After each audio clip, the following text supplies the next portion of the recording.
जय श्री महाकाल।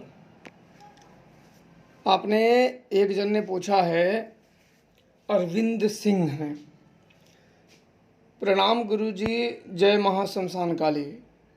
गुरुजी, गरीब लोग साधना कर सकते हैं माता काली की? अरविंद सिंह जी बिल्कुल कर सकते हैं, उसमें गरीब और अमीर की बात ही नहीं है। उनके दर पे, महाकाली के दर पे, अमीर हो या गरीब हो, सब अपने श्रद्धा और भक्ति के अनुसार ही फल प्राप्त करते हैं। अगर मन में श्रद्धा ना हो तो किसी भी प्रकार के शक्तियों को प्राप्त नहीं किया जा सकता है। और वो व्यक्ति जगह जगह, क्योंकि जब मन में लालच लिए घूमते हो तो जगह जगह ठोकर ही मिलता है। और वो तो देवी हैं, वो तो आपको कार्य करने से पहले ही इच्छाओं को भांप लेंगे कि भाई ये किस लिए बुला रहा है और क्यों बुला रहा है। और लोगों का ज़्यादातर ये मानना होता है कि भाई जगत कल्याण के लिए, जगत कल्याण के लिए। क्या बताइए, ज़्यादातर लोग क्या सीखने के बाद जगत कल्याण कर रहे हैं? जो सीखे हैं वो तो कर ही नहीं रहे हैं, और जो नहीं सीखे रहे हैं वो कर रहे हैं। और क्यों कर रहे हैं ये आप लोगों को स्वयं ही खोज लीजिए कि उनका क्या उद्देश्य होता है और क्यों करते हैं। और लोग कई वर्षों से ऐसे भटकते रहते हैं, हम यहाँ गए वहाँ गए, लोगों ने धोखा दे दिए। कैसे धोखा दे दिए जाते हैं? आप ईश्वर भक्ति, आप किसी के पास गए, देवी देवताओं का तो स्मरण करा ही दिया, नहीं करा दिया, भक्ति करते रहिए।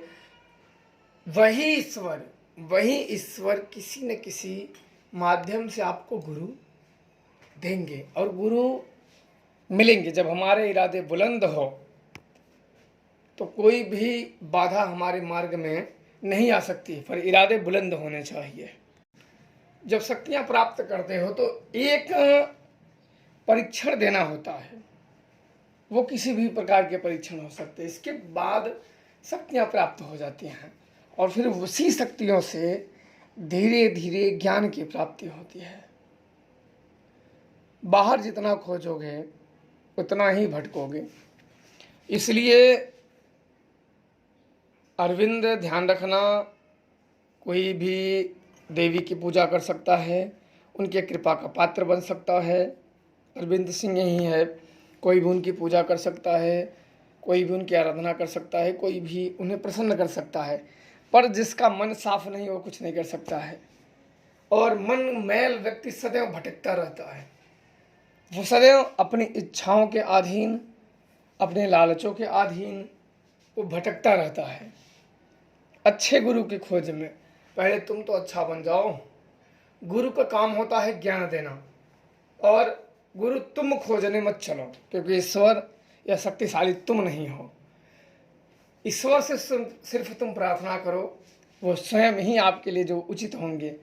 अगर ईश्वर भक्ति रही, सच्ची भक्ति रही ईश्वर के प्रति, सच्चा समर्पण रहा, तो गुरु आपको मिल ही जाएंगे।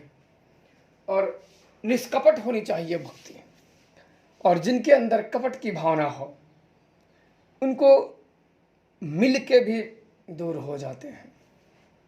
किसी मिल भी जाएं तो वो दूर हो जाते हैं, क्योंकि उसके लिए मुक्ति का मार्ग है ही नहीं। दूर इसलिए हो जाते हैं, किसी व्यक्ति को किस्मत में होते हैं सच्चे गुरु, पर वो दूर हो जाते हैं, उसे हटा देते हैं। इसलिए हटा देते हैं क्योंकि मुक्ति का मार्ग उसके लिए है ही नहीं। हर व्यक्ति अपने कामनाओं द्वारा, अपनी इच्छाओं द्वारा, या अपनी लालचों द्वारा या अन्य द्वारा ही भटकता है। अन्यथा ईश्वर का पाने के लिए तो समर्पण ही काफ़ी है। सच्चे हृदय जो काम करना है कहिए, सबको इज्जत दीजिए। क्योंकि अगर आप किसी के छोटा या कुछ और बनाने की चेष्टा करेंगे तो एक मन में घृणा उत्पन्न होगी, एक क्रोध उत्पन्न होगा, जो कि आपको सुंदर भावनाओं को ठेस पहुंचाएगा और कहीं ना कहीं आपके मन को परिवर्तित करेगा। इसलिए जो जैसा है उनको छोड़ दीजिए, वो जिनका जो काम है वो जाने। आप अपने काम पे ध्यान दीजिए, अपनी ईश्वर भक्ति करिए, जो जो है उसे छोड़ दीजिए। दूसरों का बात पहचानना और जानने का क्या हुआ क्या नहीं, कोशिश वही करता है जो षड्यंत्रकारी हो। वो क्या करता है, देखते हैं कि भाई इनके पास क्या है, उनके पास क्या है, उसके पास क्या है, इसके पास क्या है और मेरे पास क्या है। तो सब में कंपेयर करता है वो कि कहीं मेरा कम तो नहीं है, या मेरे को कुछ मिला तो नहीं, या कुछ ये तो कुछ वो। तो ऐसे कंपेयर बिल्कुल ना करें। अपनी भक्ति पे सच्चे मन से और सच्ची लगन से, किसी की भक्ति कम हो या ज़्यादा हो, समय आने पर उसे फल या अफल फल प्राप्त होता है। तो सिर्फ अपने समर्पण और अपने श्रद्धा और अपने भक्ति पे ही पूर्ण विश्वास करिए। आपके निजी जो काम है, जो आपके हाथ दिए हैं, पैर दिए हैं, वो आप देवी देवताओं से कराने की चेष्टा ना करें। जो आप अपने हाथों से, अपने पैरों से, अपने शरीरों द्वारा कर सकते हो। क्योंकि आपको हाथ किस लिए मिले हैं, आपको पैर किस लिए मिले हैं, बुद्धि दिमाग है, जो शरीर में अंग हैं, जो काम करने वाले हैं, हर अंगों की आप सोच सकते हो अपने हिसाब से कि आपको किस लिए मिले हैं। इसीलिए तो मिले हैं ताकि अपने कामों में आप दक्षता से कर सको। और फिर आप रोते रहोगे कि मेरा ये काम नहीं हुआ, वो काम नहीं हुआ। भाई मजदूर अगर आपको कोई बोल दे कि भाई आप आओ, आपको यहाँ मजदूरी करना है, तो आधा तो आप उधर से ही लौट लोगे।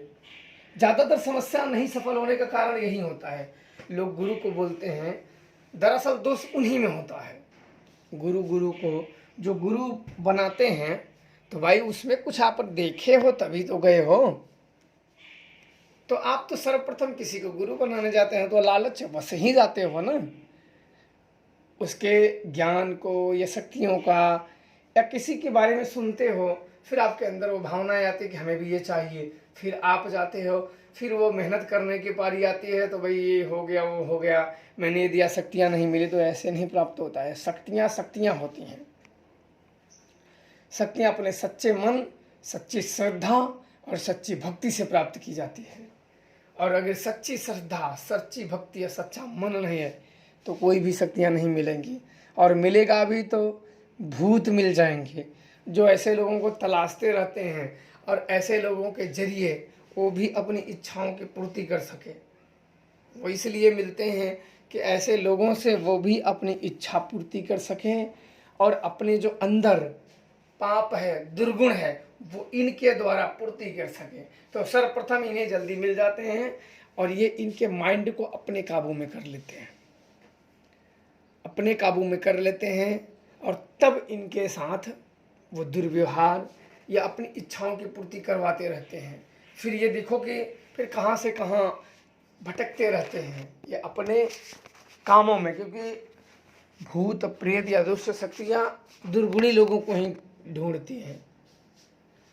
भूत पिशाच दुर्गुणी लोगों को और दुष्ट लोगों को ही ढूंढती रहती हैं। हाँ, ये है कि इन पे काबू किया जा सकता है, पर आपको उनका ज्ञान होना चाहिए। होती हैं, अच्छे लोगों के पास भी शक्तियाँ होती हैं, पर वो इन्हें अपने काबू में रखते हैं। एक तरीके से माना जाए कि अपना गुलाम बना के, ना कि स्वयं ही उनका गुलाम बन जाना। क्योंकि आप स्वयं ही उनका गुलाम बन जाओगे तो अधिक से अधिक आपका क्या देंगे। आपका भी हो सकता है दूसरों का विनाश करते करते आपका भी कर दे। क्योंकि जिसकी प्रवृत्ति वही है वो क्या करेगा, अपनी प्रवृत्ति तो छोड़ नहीं सकता है।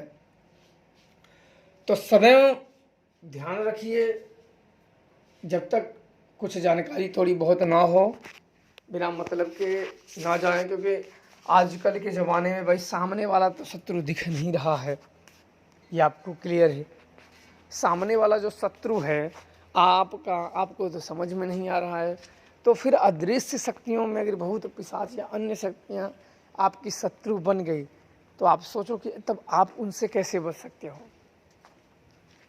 तो इसलिए कभी भी जीवन में करें, जो करें, जैसे करें, बिल्कुल सोच समझ के करें और सही ढंग से करें, ताकि एक बार अगर इन चंगुलों में भूत प्रेतों द्वारा या अन्य शक्तियों द्वारा बझ जाते हैं तो निकल गए तो किस्मत है, नहीं तो पता नहीं कितने वर्ष तक आप इसमें झेलोगे, कितनी जाने जाएंगी, क्या जाएगा क्या नहीं जाएगा।